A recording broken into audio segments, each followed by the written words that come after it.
Journalists on the front lines. That usually means reporting from a war zone.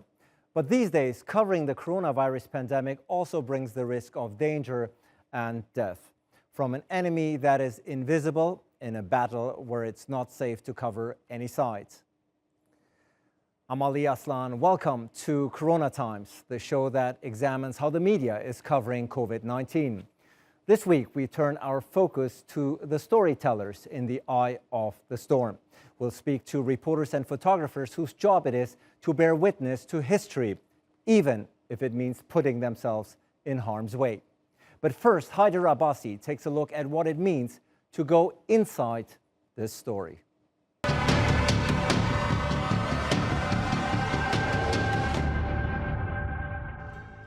This is what COVID-19 does to the human body. Victims gasp for air as the disease eats away at their lungs. Until journalists went inside hospitals, the world hadn't seen how the coronavirus attacks its victims. For most, it was an invisible threat. But by visiting intensive care units, reporters have revealed just how dangerous COVID-19 is. Their stories have also helped to dismiss myths, such as the coronavirus being no worse than the flu. And the images of overwhelmed hospitals have served as a warning to the public that they should stay home to prevent the disease from spreading. The media's focus on healthcare has also highlighted how hospitals and their staff have been neglected in many countries.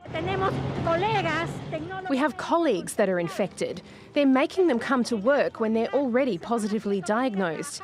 They're not even taking steps to disinfect the areas. They don't give us personal protective equipment. They deny us PPE. The coronavirus is taking a toll on journalists too. At least 41 have died since COVID-19 emerged in December. Their work helped humanize the thousands of lives lost each day. Without their reporting from the front lines, perhaps the world would have only seen those victims as statistics. Haider Abbasi, TRT World. And joining me now are three journalists who have been covering the pandemic from those very front lines. From London, we're joined by Victoria Macdonald. She's the health and social care editor at Channel 4 News, whose work has taken her inside hospitals and ICU units. Stephanie Keith is a freelance photographer who has documented the crisis in New York for Reuters and the New York Times. And in Madrid is Alberto de Lolli, a photojournalist who has covered the pandemic for Spain's leading newspaper, El Mundo. Victoria, you've been covering health-related stories for a very, very long time. How is this one different?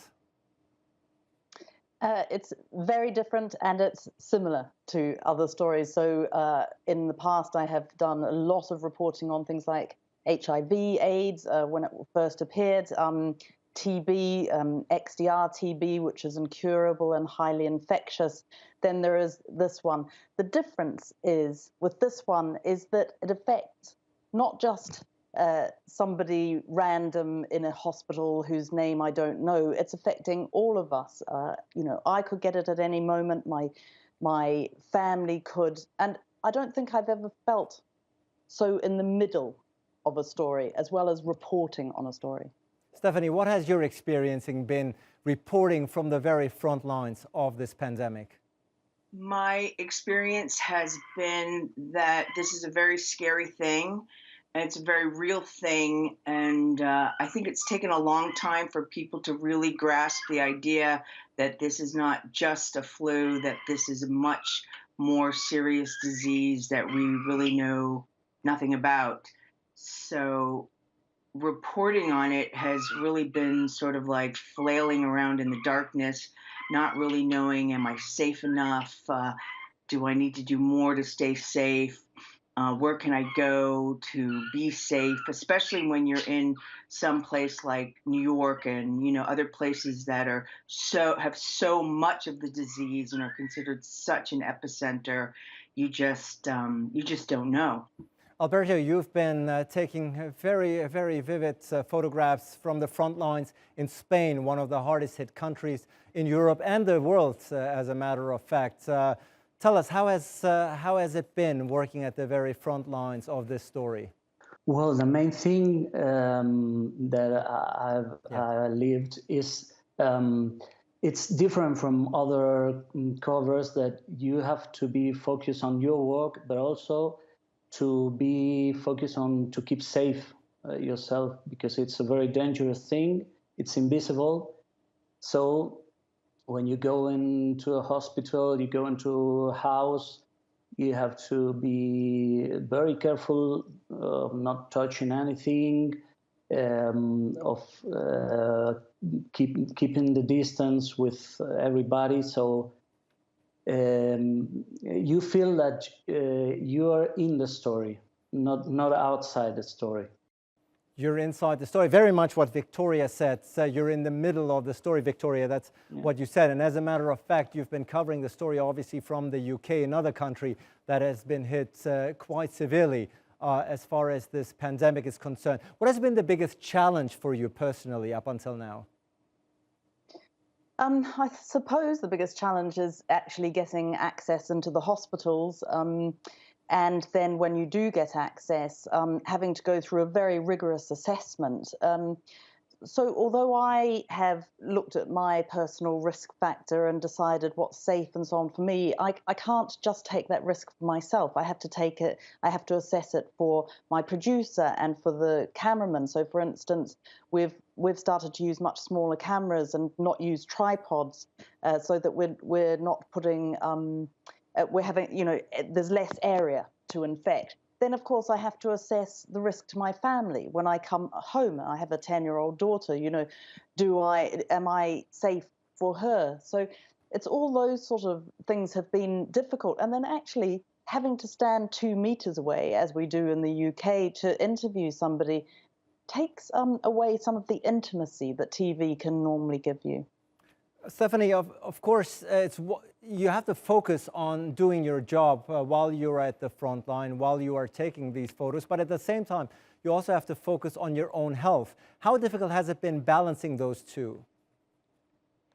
Well, in the beginning, when the pandemic really hit New York City, it was actually very scary. It was scary for everybody because, we didn't have a lot of information, and we felt that every time we left our homes, we could get potentially infected and we could die.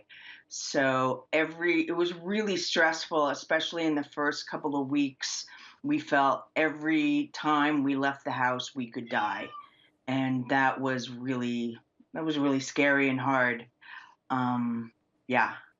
Alberto, is there any shape or form, any way for a journalist, whether it's a correspondent reporter or a photojournalist like yourself, to mentally prepare yourself before going into the story?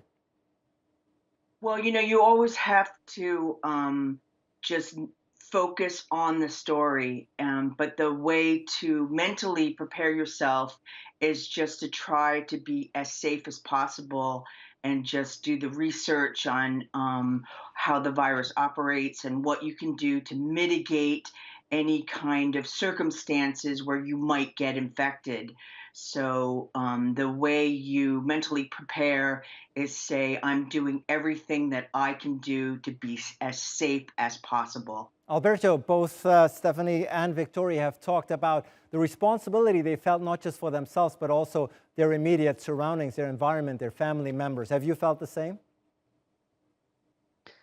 Yeah, well, it happens to me is when I'm working, when I'm taking pictures, I'm very focused on what I'm doing. So when I realized, when I became aware of the danger and of the stories of the people I've seen, is when I'm sitting in front of my computer to edit the pictures. And yes, many times when I've seen my pictures, I feel like, wow, this is, I've been very close. This is really dangerous. So it's become emotionally draining after actually you do the job, once you're at home and start editing the pictures, right? I feel I had the same experience. I always felt like I wanted to keep my distance. But sometimes when I get home and look at the pictures, I think, oh my goodness, I was too close to that person. I was too close to that person. And I had the same experience as what he just described. And I would say, oh, I better be more careful next time I go out because, as a journalist, you always want to get as close as possible. You want to, get the person's name or you find out from their experience. But then you always have to counter your natural inclination to get close. But during this pandemic, you can't do that. So you always have to try to remind yourself to pull back, Victoria, is that something that echoes your personal experience, that on one hand, as a journalist, you have to be at the forefront, otherwise there's no point to it. At the same time, you have to shield and protect yourself? Yes, you do. Of course you do. I mean, as I said before, I have weighed up the risks for me, and I am, not a man, and I'm under 60, and I'm not overweight, and I don't have any underlying health conditions. So my risks are low. Not of getting it, of course. My risks are quite high of catching it, but of being severely ill from it. But I, of course, don't know who I would then pass it on to. So I do. I was just thinking about something they both said just now, though, was I was talking to Wards the other day, who is a very famous film director and cinematographer who made for Sama.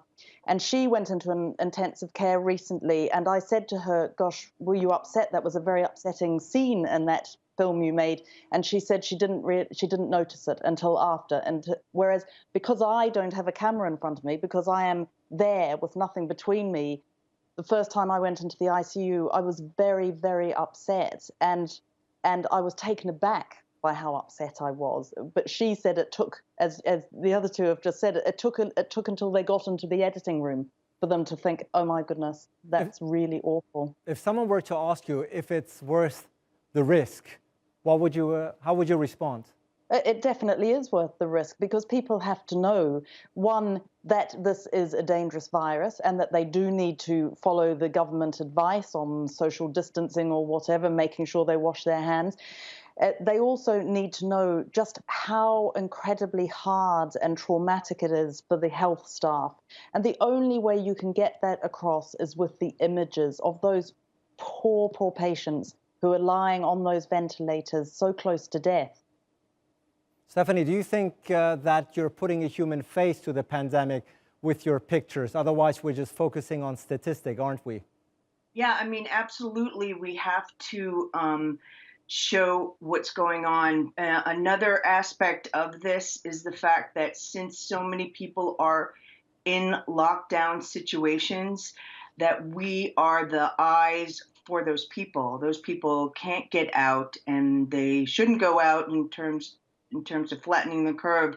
So how are they going to get the information? The way they get the information is through the journalists who are risking their lives to show everybody what this really looks like.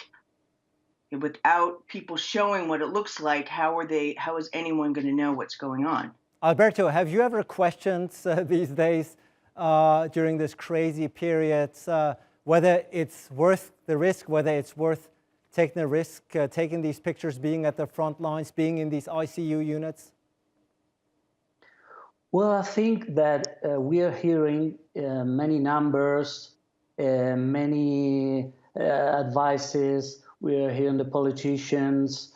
But when we realize and when we believe that this is really dangerous, when we are convinced of that is when we see the images. So I think it's very important to show the danger, to show how this pandemic is impacting in people, is hitting people, for everybody to make conscious of the danger. Victoria, there are a lot of disinformation and even fake news out there about this virus, of course. Do you think you're helping to debunk those through and with your reporting? As a long-standing health correspondent, I've always been aware of the importance of getting the facts out there.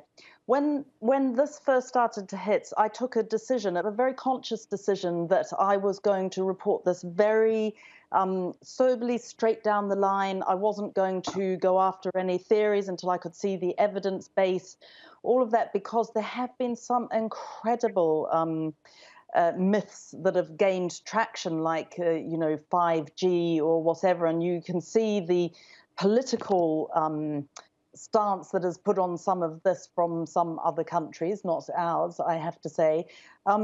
We have a huge responsibility, and I actually feel the weight of it, which I have not felt quite so much, actually, probably since HIV times, when in the early 80s, when you also had to be incredibly responsible in your reporting. Stephanie, do you feel the same weight, the same responsibility in exercising the current task? Yeah, absolutely. I mean, I live in America, and America is land of the conspiracy theories. So I think it's so important to show exactly what's going on.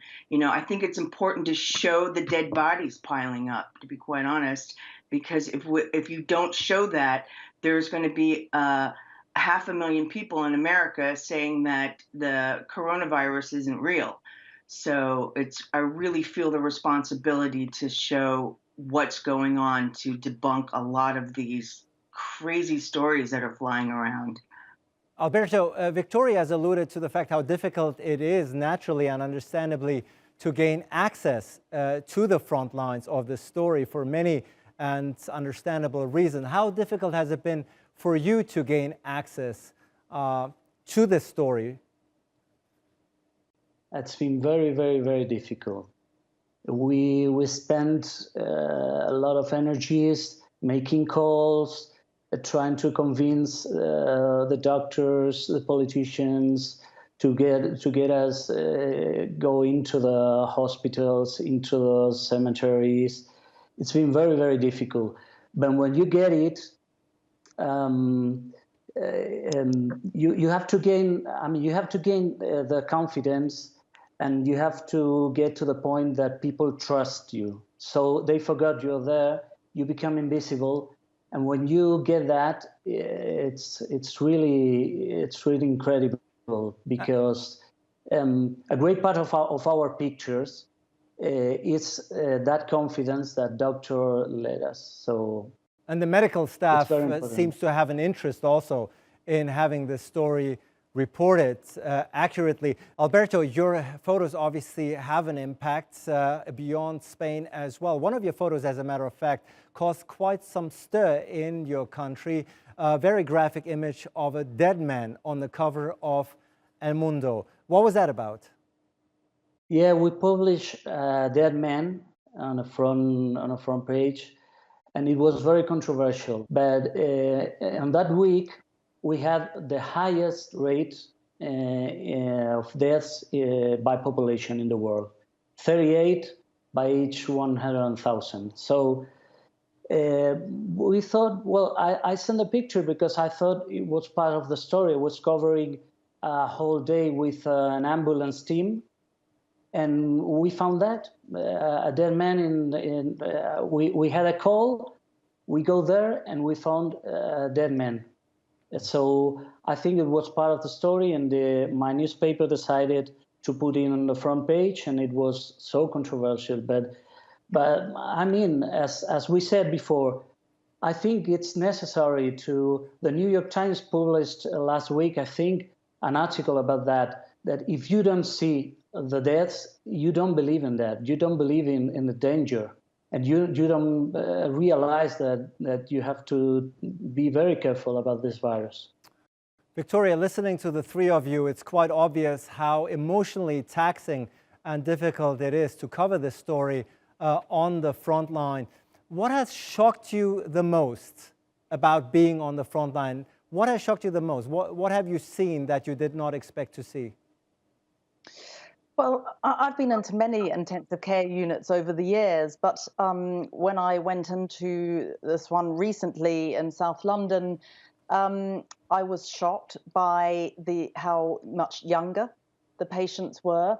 I was shocked by the fact they were lying there in bed after bed, in a coma, with being ventilated.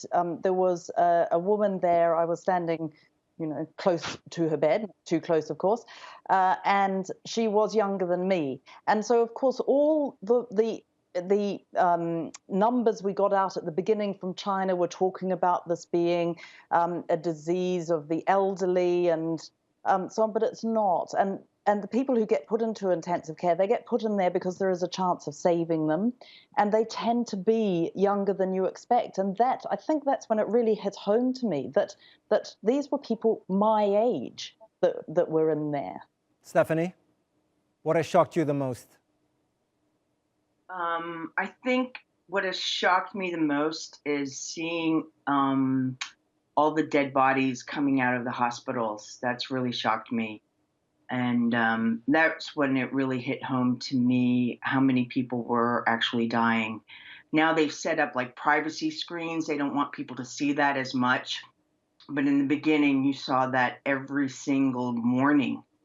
Every morning, the hospitals, that would be one of their chores, is to take the dead bodies out of the hospital and put them in the refrigerator trucks. That was just like the new thing that people did at hospitals. Alberto, And is there something that has surprised you positively, something that you did not expect, something that you might even see as a silver lining at the front lines?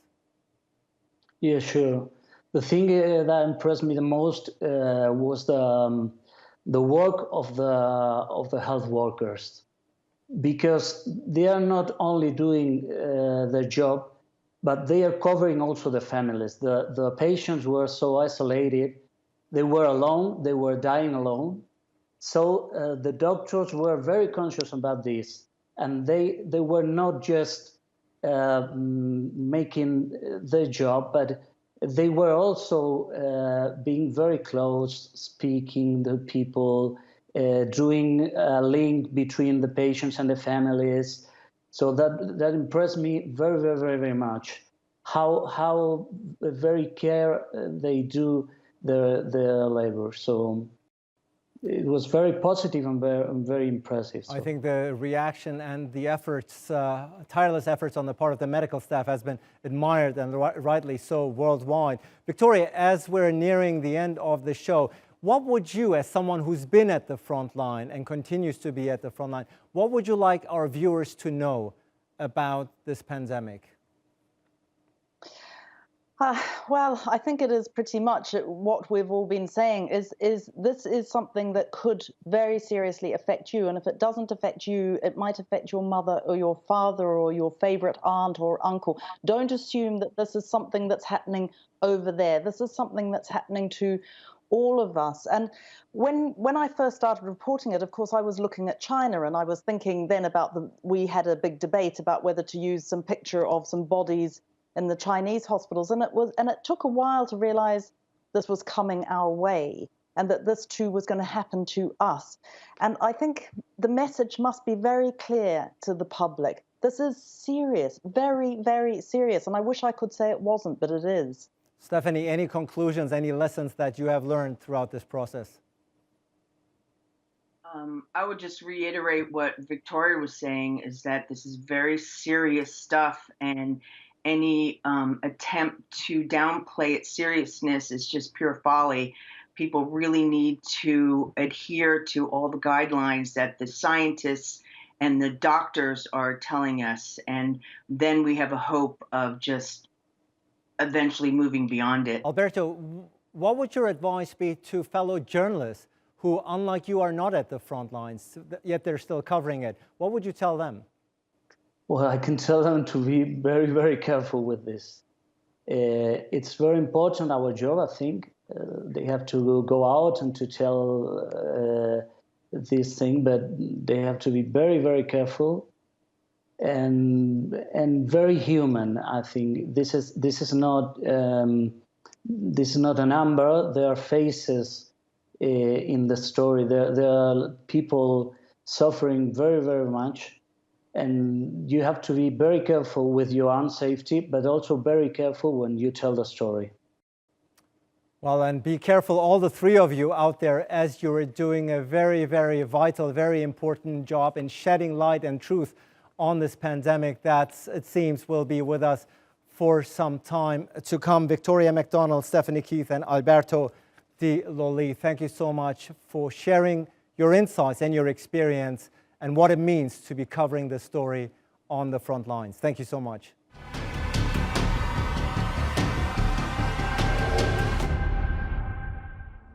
And that's it for this week's edition of Corona Times. As we examine the role and responsibilities the media has, we know that also includes us here at TRT World. So let us know how you think we are doing. You can follow our ongoing coverage of the pandemic on YouTube, Twitter, and at trtworld.com. From me, Ali Aslan, and the team here in Istanbul, thanks for watching and see you next week.